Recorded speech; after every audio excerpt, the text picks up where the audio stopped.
Hello and welcome to প্রশ্ন অনেক। আশা করি ভালো আছেন, সুস্থ আছেন এবং সাবধানে রয়েছেন। এই সময় আমরা একটা বিষয় নিয়ে কথা বলছি। অনিশ্চয়তার যে জায়গাটা তৈরি হচ্ছে সেটার কারণ একটাই, একটি অজানা ভাইরাস যার নাম কিনা করোনা। কিন্তু এছাড়াও তো নানা রকম সমস্যা রয়েছে এবং সেটা বছরের পর বছর ধরে কোনো না কোনো ভাবে রয়েছে।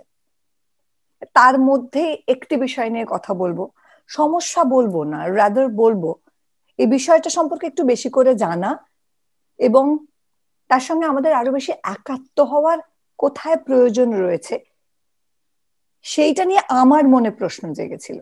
ঠিক সেই কারণেই আজকে আমরা প্যালিয়েটিভ কেয়ার নিয়ে কথা বলবো। সত্যি কথা বলতে কি, আমিও এই বিষয়টি নিয়ে যে খুব বেশি কিছু জানি তা না, যেটুকু জানি সেটুকু খুবই সামান্য। তাই দ্বারস্থ হয়েছি তাঁর, যিনি দীর্ঘ অনেকগুলো বছর ধরে প্যালিয়েটিভ কেয়ার নিয়ে কাজ শুধু করছেন তা না, কোশিশ নামে একটি সংস্থা তার হাত ধরেই তৈরি হয়েছে, যে কোশিশ বহু বছর ধরে কাজ করছে প্যালিয়েটিভ কেয়ার নিয়ে। বিশদে জানবো ডক্টর অভিজিৎ দামের কাছ থেকে। প্যালিয়েটিভ কেয়ারের মেইন উদ্দেশ্য হলো টু এনশিওর দ্যাট যতই দিন আপনি বাঁচুন, those few days should be meaningful, মানে একটা ভালো কোয়ালিটি অফ লাইফ যেন দিতে পারে। How to plan your last days of life, how to invest in your last days of life. Building up my own palliative care centre একটা গ্রামে। This is the first rural-based hospice in India, কোশিশ। All patients are seen free of cost, কোনো charge নেওয়া হয় না। আর আমরা home ভিজিটও করি, যেই patient গুলো কাছাকাছি আছে, কাছাকাছি মানে within a 10 to 25 kilometre radius, আমরা বাড়ি যে আমাদের টিম, আমরা বাড়ি যে পেশেন্টের বাড়িতে যে পেশেন্টকে দেখি। Integration is the order of the day. We have to integrate, আমাদেরকে সবকিছু নিয়ে কিন্তু চলতে হবে। আমাদের লোকাল কালচার নিয়ে চলতে হবে, বিলিভস নিয়ে চলতে হবে, ফেথ নিয়ে চলতে হবে, রিলিজিয়ন নিয়ে চলতে হবে, তাহলেই কিন্তু আমরা কমপ্লিট হব। নালে জাস্ট ওই টেকনোলজি ড্রিভেন থাকলে we are always incomplete. So there is a difference between treating and healing. So we focus on healing, treatment of the body, mind and soul, rather than just treating. Nature of impermanence, so that is a big teaching, and we use it in our patients. The nature of impermanence, we teach them what to differentiate between what is permanent and what is impermanent. So once you understand that, then life becomes easier.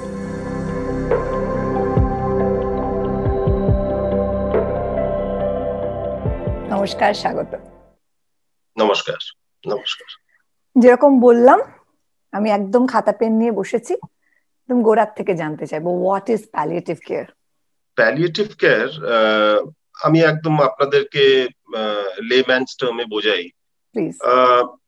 I am sure প্রায় সবার family, এমন কোনো family নেই যাদের বাড়িতে ক্যান্সারের patient নেই। Almost all families আর, মানে ডাইরেক্টলি হোক বা ইনডাইরেক্টলি হোক, আমাদের ফ্যামিলিতে কেউ না কেউ ক্যান্সার পেশেন্ট, কেউ না কেউ কোথাও না কোথাও এফেক্টেড হয়েছে নিশ্চয়ই। আর ক্যান্সারের পেশেন্ট ইউজুয়ালি যখন লাস্ট স্টেজেসে চলে যায়, তখন ডাক্তার ইউজুয়ালি বলে কি এখন আর কিছু করার নেই, আপনি বাড়ি নিয়ে চলে যান পেশেন্টকে, বাড়ি নিয়ে যত্ন টত্ন করবেন আর যেই কটা দিন আছে। কিন্তু এটা বলা খুব ইজি। অ্যাকচুয়ালি কি হয় কি, এই যে পেশেন্ট গুলো যারা একদম লাস্ট স্টেজে চলে আসে, তাদের মৃত্যু ইমিডিয়েটলি তো হয় না। এরা তাও কেউ 6 মাস বাঁচলো, কেউ 1 বছর বাঁচলো। তখন এই 6 মাস বা 1 বছর যতই দিন পেশেন্টটা বাঁচুক, এরা কিন্তু খুব কষ্ট করে বাঁচে, খুব কষ্ট পায়। এরা অনেক ব্যথা হয়, বমি হতে পারে, বেডসোর হয়ে যেতে পারে, ওরা একদম বেড রিডেন হয়ে যায়, ওদের পায়খানা করিয়ে দিতে হয়, পেচ্ছাপ করিয়ে দিতে হয়।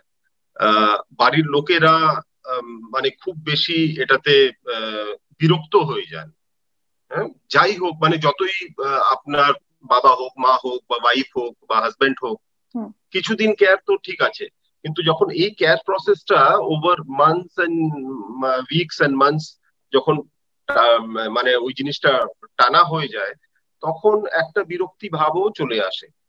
তো এই বিরক্তি ভাবটা মানে এখানে খালি পেশেন্ট কিন্তু সাফার করছে না, সাথে পুরো ফ্যামিলিটা কিন্তু সাফার করছে। তো এই ধরনের পেশেন্ট এর পাশে প্যালিয়েটিভ কেয়ার এসে দাঁড়ায়। প্যালিয়েটিভ কেয়ারের মেইন উদ্দেশ্য হলো টু এনশিওর দ্যাট যতই দিন আপনি বাঁচুন, those few days should be meaningful, মানে একটা ভালো কোয়ালিটি অফ লাইফ যেন দিতে পারি। যে কটাই দিন বাঁচুন, কিন্তু যেন কষ্ট না হয় আপনার। কষ্ট মানে খালি শারীরিক না, মানসিক কষ্ট না হোক। আর পরিবারের যারা কেয়ার গিভার্স, যারা ওরাও তো কষ্ট পাচ্ছে, the whole family is suffering না, তো যেন পরিবারের লোকেদের ওরাও যেন বেশি কষ্ট না পায়। তো palliative care is a special branch of medicine which addresses all these concerns, মানে সারাউন্ডিং ডেথ এন্ড ডাইং। এটা not restricted only to cancer patients, এটা সিম্পল ওল্ড এজ। দেখুন, আপনি যখন বৃদ্ধ হবেন, স্টাডিজ এটা দেখিয়েছে কি in the last few years, at least 2 to 3 years before you die of old age, 2 থেকে 3 বছর কিন্তু আপনাকে অন্যদের ভরসায় থাকতে হবে। মানে somebody else has to take care of you। আপনি মানে পেচ্ছাপ করতে বা হাঁটা চলা করতে বা খাওয়া দাওয়া করতে, you have to take somebody else's help। তো আপনাকে কে হেল্প করবে মৃত্যুর আগে? লাস্ট 2 থেকে 3 বছর আপনাকে কে সাহায্য দেবে? আপনার ছেলেমেয়েরা? ওটা তো আজকাল মডার্ন সোসাইটিতে পসিবল হচ্ছে না। তো কে দেবে আপনাকে সাহায্যটা? তো প্যালিয়েটিভ কেয়ার একটা social concept. This is not only a branch of medicine, but it is a social concept, it is a cultural concept, যেটাতে we help such people to ensure they have a dignified existence till they finally die। আমরা এখানে মৃত্যু prevent করছি না, আমরা এটা দাওয়াও করছি না। মৃত্যু তো একটা ন্যাচারাল প্রসেস। মৃত্যুর থেকে আমরা এত ভয়ভীত কেন, বেকার ভয়ভীত হচ্ছি? মৃত্যু তো ন্যাচারাল, যেইভাবে বার্থ হয়, আমাদের জন্ম হয়, তো জন্ম হওয়ার পরে আমাদের জীবনে একটাই গ্যারান্টি থেকে যায়, আর ওটা হচ্ছে মৃত্যু। তো মৃত্যুর জন্য কোনো প্রিপারেশন নেই কিন্তু আমাদের কাছে, জিরো প্রিপারেশন। তো this is very important, that how to plan your last days of life, how to invest in your last days of life। তো palliative care addresses all this concerns. এবং আমার কথা শুনতে শুনতে যেটা মনে হলো যে আমরা এই একটা জায়গাতে বোধহয় ফোকাস করি না। আমরা অনেক কিছু ভাবি যে আমরা এটা করব, ওটা করব, আমাদের জীবনে এটা এটা টার্গেট আছে, আমি এটা এই এই ডিজায়ার আছে, বাট আমার জীবনের শেষ দিনগুলো কেমন ভাবে কাটবে, মিনিংফুল কাটবে কিনা, সেটা নিয়ে আমরা কেউই খুব একটা ভাবি না। এখন যদি হঠাৎ করে কোনো ঘটনা ঘটে, যেরকম আপনি বললেন কোনো টার্মিনাল ইলনেস, সেটা একটা অন্য জিনিস, কিন্তু আদারওয়াইজও ওল্ড এজে গিয়ে আমরা কিভাবে ভালো থাকবো, সেটা সেই কনসেপ্টটা এখনো আমাদের সোসাইটিতে খুবই কম আছে বলে আমার তো তাই মনে হয়। আপনি এতগুলো বছর ধরে কাজ করছেন, আর এটা নিশ্চয়ই খুব, মানে আমি যাবো আরো বিষয় দিকে। আমার প্রথমে জানতে ইচ্ছে করছে যে কতগুলো বছর হলো যে আপনি প্যালিয়েটিভ কেয়ার নিয়ে কাজ করছেন? কারণ আসলে তো আপনি, আমি যতদূর জানি যে আপনি পড়াশোনা করেছেন অ্যানেস্থেশিয়া নিয়ে। হ্যাঁ, আমি যখন এমবিবিএস পাস আউট করি, তো আমি ইনিশিয়ালি মেডিসিনে, আমার স্পেশালাইজেশন স্ট্রিমটা একটু মেডিসিনের দিকে ছিল। I wanted to do critical care, intensive care. তখন আমি খুব বেশি আকর্ষিত হয়ে গিয়েছিলাম ওই মনিটর দেখে, ভেন্টিলেটর দেখে, টেকনোলজি দেখে। আর অনেক অনেক বছর আমি এই নিয়েই কাজ করেছি, intensive care actually.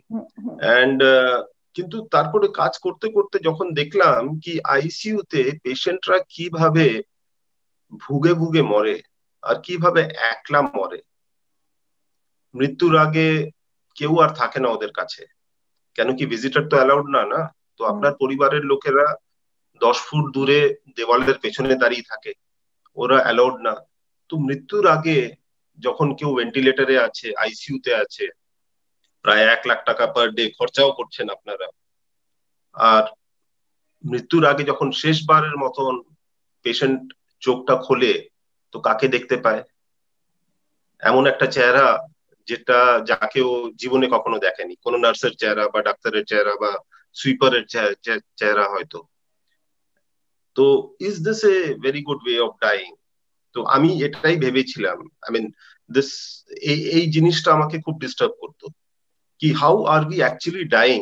We die in a lot of pain, without dignity, কোনো আত্মসম্মান থেকে যায় না। বিকজ আইসিইউতে ইউজুয়ালি দ্য ক্লাসিক্যাল, আপনার জামা কাপড় তো সরিয়ে দেওয়া হয়, বেডশিট দিয়ে আপনি কভার্ড আছেন, কিন্তু আপনার একটা নেকেডনেস তো আছেই। এন্ড তারপরে যখন আপনি ভেন্টিলেটরে আছেন তখন আপনার আওয়াজও বেরোচ্ছে না, আর আপনার হাত পা রেস্ট্রেইন করে দেওয়া হয়, বেডের রেলিং এর সাথে হালকা করে বেঁধে দেওয়া হয়, কেন কি ছটফট করে যদি পেশেন্ট টিউব টেনে ফেলে তাহলে বিপদ হয়ে যাবে। তো রেস্ট্রেন্টস ও ইউজ করা হয়। তো আপনি নিজেকে চিন্তা করুন, আপনি একটা বেডে শুয়ে আছেন, জামা কাপড় নেই কিন্তু কিছু, খালি একটা পাতলা চাদর দিয়ে আপনি কভার্ড আছেন, নিচে পুরো ন্যাংটো, পেচ্ছাপের রাস্তায় একটা ক্যাথেটার লাগানো আছে, শ্বাসনালীতে আপনার একটা ভেন্টিলেটরের টিউব লাগানো আছে, হাত পা বাঁধা। এইবার আপনার নাকটা ধরুন চুলকাচ্ছে, তো আপনি কি করবেন? কাকে ডাকবেন? ডাকতে পারবেন না তো, কেন কি মুখে ওই টিউবটা আছে, টিউবটা যতক্ষণ ভেতরে আছে আওয়াজ বেরোবে না, হাত দিয়ে ইশারা করতে পারছেন না, পাও বান্ধা, কি করবেন? Simple thing. So and you're paying, মানে আপনি your family is paying almost 1 lakh rupee per day approximately for that care. তো আপনি টাকাও দিচ্ছেন, and yet you're dying a very lonely death. বাড়ির লোক তো অ্যালাউড না আইসিইউতে। very lonely, painful, undignified death. and এই হবে actually, this is what is, this is the way most of us are going to die. তো এইসব দেখে একটা বিরক্তি ভাব চলে এসেছিল আমার ভেতরে। and since 2004 আমি গ্র্যাজুয়ালি প্যালিয়েটিভ কেয়ারের দিকে চলে যাই। আমার ইনিশিয়াল ট্রেনিং এর জন্য আমি পোল্যান্ডে যাই, পোল্যান্ডে আমি ট্রেন করি, and তারপরে different types of fellowships, and তারপরে MSc from Cardiff university and all that. and it's been a long time over the years, gradually building up my own palliative care center একটা গ্রামে। this is the first rural based hospice in India, Koshish. তো it has been a long journey, it has been a long journey. কোশিশের কথা এবার একটু এখন কোশিশ কোথায়, মানে এটা ঠিক কোন জায়গায়? কোশিশটা অ্যাকচুয়ালি হচ্ছে, আমি স্ট্র্যাটেজিক্যালি ওটাকে প্লেস করেছিলাম। কোশিশটা is just 5 kilometre from the Bengal border, যেটা ঝাড়খণ্ড পুরুলিয়া বর্ডারটা আছে, মানে বেঙ্গল বর্ডার থেকে just 5 kilometre on NH32, national highway 32, যেটা পুরুলিয়া যায়, বোকারো টু পুরুলিয়া যেটা লিঙ্ক করে, ওই একদম ন্যাশনাল হাইওয়ের উপরেই লিটারালি, কিন্তু এটা গ্রামীণ অঞ্চলে। তো যখন স্টার্ট করেছিলাম, তো ওখানে একটা পুরনো ভাঙা বিল্ডিং ছিল আগে, পুরনো মানে ব্রিটিশ আমলের বিল্ডিং। ওই জায়গাটা দেখে, একটা ছোট্ট নদী তার পাশে আছে, ওই জায়গাটা দেখে আমার খুব একটা লোভ মতন হতো। সামহাও একটা মনে একটা ভাবনা আসতো কি আমার যেন মৃত্যু এই জায়গায় হয়। I was planning for my last days of life, because that is very important. আমরা কেউ চিন্তা করি না কি শেষ দিন আমরা কোথায় কাটাবো, কিভাবে কাটাবো। তো ওই চিন্তাটা আমার মাথায় অনেকদিন আগেই এসেছিল। সো ওই জায়গাটা দেখে খুব আকর্ষিত হয়েছিলাম, আর টাকা তখন ছিল না আমার কাছে। তো নিজের প্রভিডেন্ট ফান্ড থেকে লোন নিয়ে, আর আমার সাথে আরেকটা নার্স ছিল, উনিও হেল্প করলেন কিছু পয়সা দিয়ে। তো আমরা এই 3-4 জন মিলে ওই একটা প্রায় 2 একর জমি কিনে গ্রাজুয়ালি ওভার দ্য ইয়ার্স আস্তে আস্তে ওখানে প্যালিয়েটিভ কেয়ার একটা সেন্টার এস্টাবলিশ করলাম। গ্রামের মানুষদের আমরা হেল্প করা শুরু করলাম, কেয়ার অফ এল্ডারলি প্রোগ্রামস আমাদের চলে। এছাড়া ওই গ্রামের যে বাচ্চাগুলো আছে ওদের একটা বেসিক ভ্যালু এডুকেশন দেওয়া হয়, গ্রামের মহিলাদেরকে সেফ মাদারহুড প্র্যাকটিসেস এর জন্য বলা হয়। রিসেন্টলি আমরা আরেকটা প্রোগ্রাম স্টার্ট করেছি, nursing assistant in palliative care. তো ওই গ্রামের ইয়াং মেয়েগুলো, ওদেরকে এটা 6 মান্থস প্রোগ্রাম রেসিডেন্সিয়াল, তো ওদেরকে পড়ানো হয় to be palliative care assistants, nursing assistants. তো এইসব ডিফারেন্ট টাইপস অফ প্রোগ্রামস আমরা করে উঠি। তো যারা যাচ্ছেন ওখানে তারা কিভাবে কানেক্টেড হচ্ছেন বা কিভাবে আপনাদের যোগাযোগ করতে পারেন? আচ্ছা, আমাদের hospice is featured in the international directory of hospices, একটা হয়, that is international directory of hospices. এছাড়া টাটা মেমোরিয়াল হসপিটাল মুম্বাই বা কলকাতা ঠাকুরপুকুর ক্যান্সার হসপিটাল থেকে, অ্যান্ড ভ্যারিয়াস ডিফারেন্ট হসপিটালস থেকে ওরা যেই যেই পেশেন্ট ঝাড়খণ্ড বা নিয়ার বাই রিজিয়ন, ধরুন পুরুলিয়ার কোনো পেশেন্ট, তো ওরা ডাইরেক্টলি আমার নাম দিয়ে ওরা রেফার করে দেয় পেশেন্ট গুলোকে। তো all patients are seen free of cost, কোনো চার্জ নেওয়া হয় না। আর আমরা হোম ভিজিটও করি, যেই পেশেন্ট গুলো কাছাকাছি আছে, কাছাকাছি মানে within a 10 to 25 kilometre radius, আমরা বাড়ি যে আমাদের টিম, আমরা বাড়ি বাড়ি যে পেশেন্টের বাড়িতে যে পেশেন্টকে দেখি, কেন কি এইসব পেশেন্ট এমন অবস্থায় থাকে না কি ওরা উঠে আসতে পারবে হসপিটাল অব্দি, তো আমাদেরকে যেতে হবে ওদের কাছে। কলকাতাতেও আমাদের প্রোগ্রাম অনেকদিন চলেছিল। কলকাতা তো ভ্যারিয়াস এরিয়াস আমরা কভার করতাম, বাড়ি বাড়ি যে পেশেন্টকে দেখা। So such programs, in fact, Thakurpukur cancer হসপিটালের যে প্যালিয়েটিভ কেয়ার প্রোগ্রাম, ওটা স্টার্ট করাতে we had a great role to play. So অনেক বছর ধরে we have been promoting palliative care in West Bengal and Jharkhand. এমনিতে যে বোকারো যে গ্রামটিতে কোশিশ রয়েছে, সেখানে কতজন থাকতে পারেন, কতজনের ব্যবস্থা রয়েছে?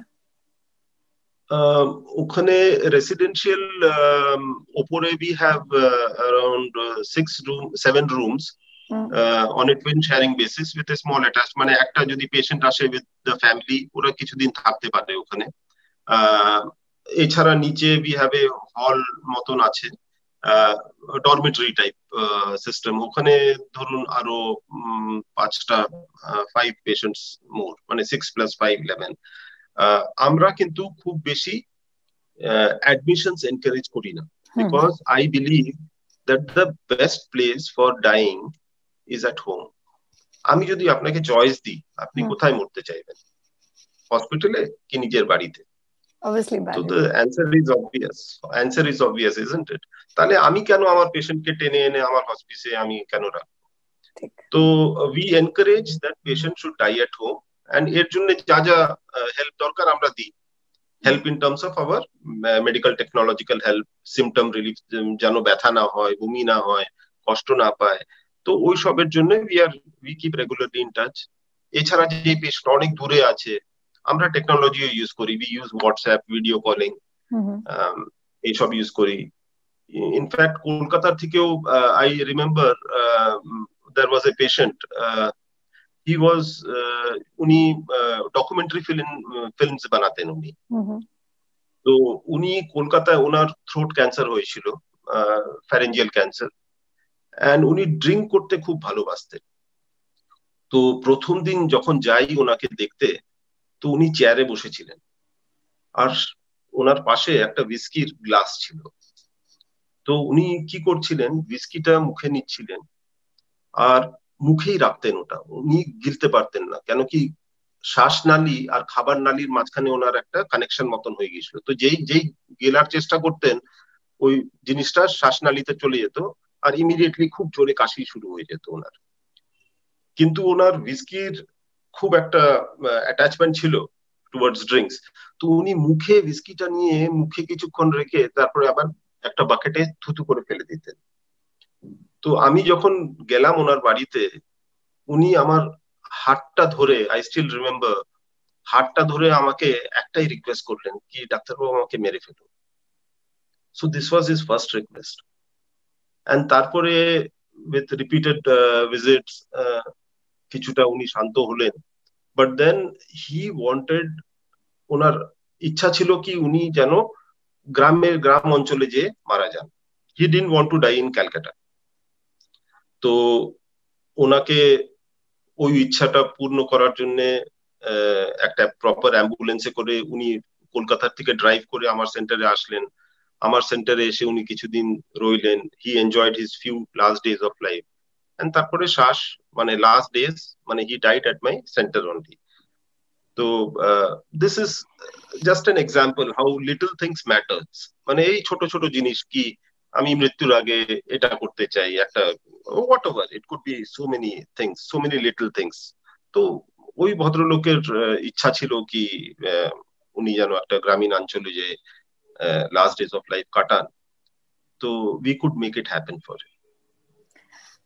আমি definitely case to case vary করে, কিন্তু তবু আমাকে একটু যদি বলেন যে এই যে প্যালিয়েটিভ কেয়ার, আমি যেটুকু বুঝলাম তার মানে এটা যে শেষ দিনগুলো যেন মিনিংফুল হয়, পেইনলেস হয়, সেই পেইনটা ফিজিক্যাল এবং মেন্টাল দুটোই। কিভাবে কাজটা হয়, মানে how is it possible, because it's very difficult. How is it possible? What মানে possible? মানে to have a painless death. দেখুন, আপনি প্রেম নিশ্চয়ই করেছেন, sometime or the other you must have fallen in love. তো প্রেমে সব সময় তো সবাই সফল হয় না, প্রেমে অনেকেরা অসফলও হয়, তখনও তো ব্যথা হয় না? ব্যথা হয় কি হয় না? তো ওই ব্যথার জন্য প্যারাসিটামল যদি আমি আপনাকে একটা প্যারাসিটামল বা ক্রোসিন ট্যাবলেট দিয়ে ব্যথাটা কমবে? কমবে না। কিন্তু ব্যথাটা তো আছে, that is pain, isn't it? তো সিমিলারলি ধরুন একটা ক্যান্সারের পেশেন্ট আছে যে একদম যে বুঝতে পারছে কি আমার কাছে আর বেশি দিন নেই, আমার কাছে ধরুন খালি 1 মাস টাইম আছে। তো ওই 1 মাস নাও এভরি ডে ওর ঠিক আছে একটা ক্যান্সারের একটা পেইন আছে, কিন্তু ক্যান্সারের পেইনটাকে আরো বাড়িয়ে দিচ্ছে ওর সাইকোলজিক্যাল পেইনটা। এছাড়া ওর একটা স্পিরিচুয়াল পেইনও আসে। ও হয়তো চিন্তা করছে, আরে আমি তো রোজ পুজো পাঠ করতাম, রোজ ভগবানকে প্রসাদ দিতাম, তাহলে ভগবান আমাকেই কেন ক্যান্সারটা দিল? তো ভগবানের প্রতি একটা বিরক্তি। তো এগুলো হচ্ছে স্পিরিচুয়াল বা রিলিজিয়াস পেইন। তো এগুলোকেও অ্যাড্রেস করতে হয়। প্যালিয়েটিভ কেয়ার আমাকে একটা জিনিস যেটা ভালো করে বুঝিয়েছে, and that is no science is perfect, medical science is not perfect. So integration is the order of the day. We have to integrate, আমাদেরকে সবকিছু নিয়ে কিন্তু চলতে হবে। আমাদের লোকাল কালচার নিয়ে চলতে হবে, বিলিফস নিয়ে চলতে হবে, ফেথ নিয়ে চলতে হবে, রিলিজিয়ন নিয়ে চলতে হবে, তাহলেই কিন্তু আমরা কমপ্লিট হব। নালে জাস্ট ওই টেকনোলজি ড্রিভেন থাকলে we are always incomplete, and then we will die those deaths, মানে যেইভাবে আইসিইউ তে বললাম, ওই ন্যাংটো হয়ে, হ্যাঁ, lonely death, a painful death. So নালে ওটা হবে। একদম একেবারেই তাই। আমি কোইন্সিডেন্স হতে পারে, আমি কয়েকদিন আগে একটা সিনেমা দেখছিলাম, 2018-19 ছবি, দ্য প্রফেসর। যিনি মারা যাবেন, ক্যান্সারই হয়েছে এবং তিনি মারা যাবেন চিকিৎসা না করালে 6 মাসের মধ্যে, চিকিৎসা করালে 1.5 বছরের মধ্যে। উনি ডিসাইড করলেন যে না, উনি আর ফার্দার কোনো চিকিৎসা করাবেন না। কিন্তু এই 6টা মাস তিনি শুধু মিনিংফুল লাইফ লিড করবেন তা না, তার আশপাশে যারা রয়েছে তাদেরও মিনিংফুল লাইফ লিড করাবেন। সো আই ডোন্ট নো, খুব স্ট্রেঞ্জ একটা কানেকশন। এই ছবিটা আমি জাস্ট পরশু কি 2-3 দিনের মধ্যে দেখেছি, এবং সেখানে উনি ওর স্টুডেন্টদের বলছেন যে your parents must have told you that one day you will die. So thing is that এই জিনিসটা আমরা বারবার ভুলে যাই যে প্রতিটা দিন বেঁচে থাকাটা খুব জরুরি, কারণ একদিন না একদিন আমরা তো চলে যাবই, আমাদের যেতেই হবে। This whole scenario of COVID has made the process of dying even more painful. Yeah. Because এই যে distancing norms and এই যে ভয় of contacting the infection, people were forced to be alone, isolated, and hardly anybody used to go to see them, কেন কি সবাই ভয় আছে না? And once you wear the PPE, the personal protection equipment and the kit, so there is a total depersonalization. আমি যখন আপনার সাথে কথা বলছি, আপনার চেহারাটা দেখছি, তো I can connect with you, isn't it? কিন্তু when I'm wearing a mask and when I'm wearing goggles and when I'm wearing the whole hood and everything, so it is as if I cannot connect with you. So if I cannot connect with you, I cannot. It is not only the as I said, khali oi injection dawa ba drip start kora, that is just a small part of the game. True. What is more important is that connectedness. যেমনি ছোটবেলায় যখন জ্বর আসতো, তো মা কি করতো? মা কোলে নিয়ে নিত, কোলে নিয়ে মাথায় একটু হাত বুলিয়ে দিত, and that used to work wonders, isn't it? That used to work better than any paracetamol. True. So that was healing. আজকাল ডক্টরসরা যেটা করছে, that is just treatment. So there is a difference between treating and healing. True. So we focus on healing, treatment of the body, mind and soul, rather than just treating. So COVID scenario, it is just all about treatment. Mm. And when you die also, the process of dying is undignified, because একটা Yeah. body bag when the uh, relatives are given the body bag, they are not supposed to open the body bag, True. and only 5 people are allowed for the cremation thing. So it is a total depersonalization. I think the type of death in COVID is worse than that of cancer, because in cancer at least you're getting so much care, attention, love, but here it is it's very difficult. It's Yeah. actually very difficult. Covid actually আমাদের অনেক কিছু শিখিয়ে দিল, মানে আমাদের যা লাইফের কোনো এক্সিস্টেন্স যে কোনো সময়ই নাও থাকতে পারে, এই যে সারা মানে এই যে দ্যাট ভেরি ফিলিং আমরা আগে খুব মনে করতাম we are secured, we are never secured that way. Exactly, the nature of impermanence.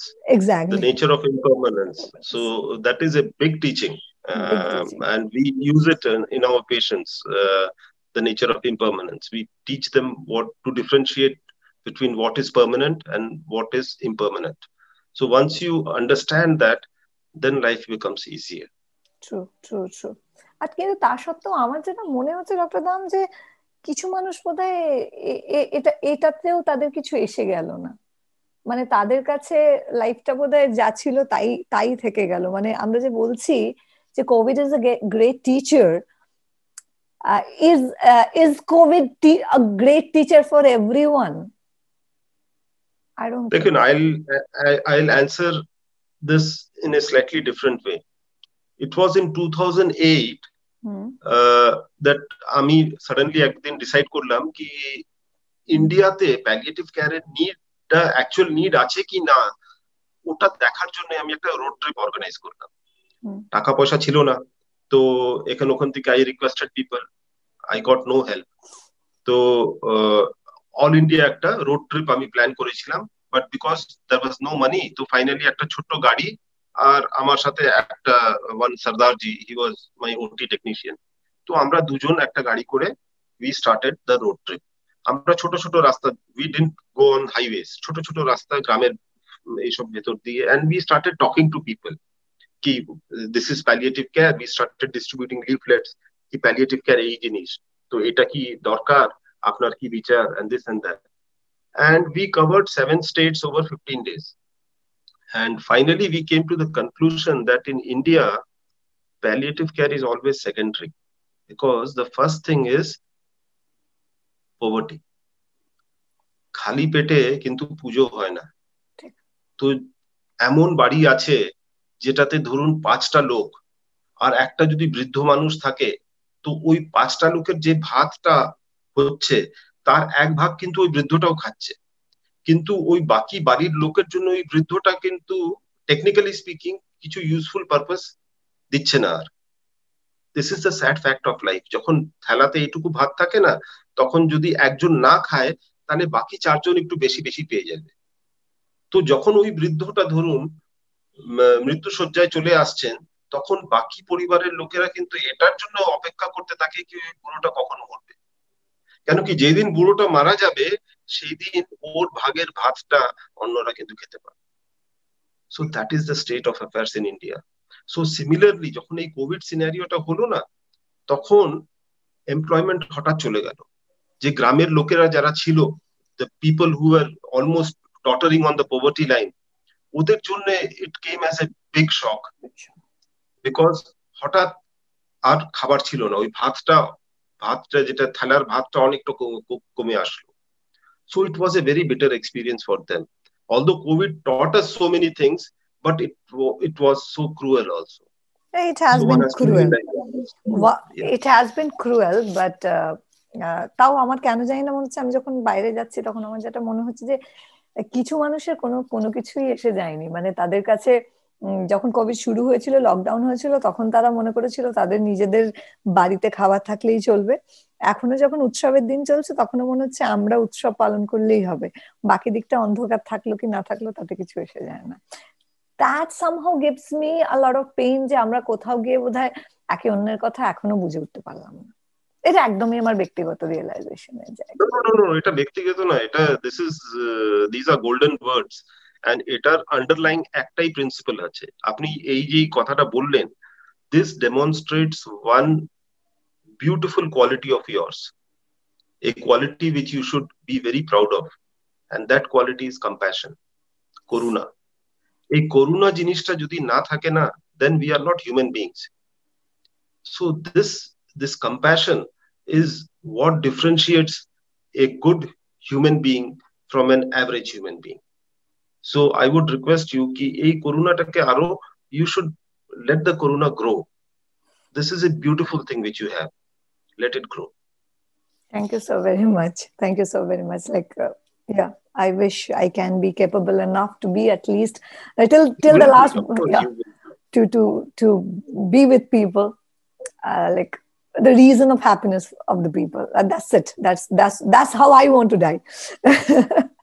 That's how I want to die. Thank you so very much. Hope to see you soon. এই পৃথিবীতে আমরা কিছুদিনের জন্য এসেছি, প্রত্যেকেরই কিছু না কিছু দায়িত্ব রয়েছে, কর্তব্য রয়েছে পৃথিবীর প্রতি, মানুষের প্রতি। কোন এক মনীষী বলেছেন, জীবনকে জানতে হলে মৃত্যুকে জানতে হবে। মৃত্যুকে জানা এত সহজ অবশ্যই নয়। মৃত্যু ভয় আমাদের কম বেশি প্রত্যেকেরই আছে, কিন্তু শেষ দিনগুলো কেমন হবে, শেষ দিনগুলো মিনিংফুল কিনা, শেষ দিনগুলোতেও আমরা শান্তিতে থাকলাম কিনা, আনন্দে থাকলাম কিনা, সেটা ইম্পর্টেন্ট। সেই জন্যই প্যালিয়েটিভ কেয়ার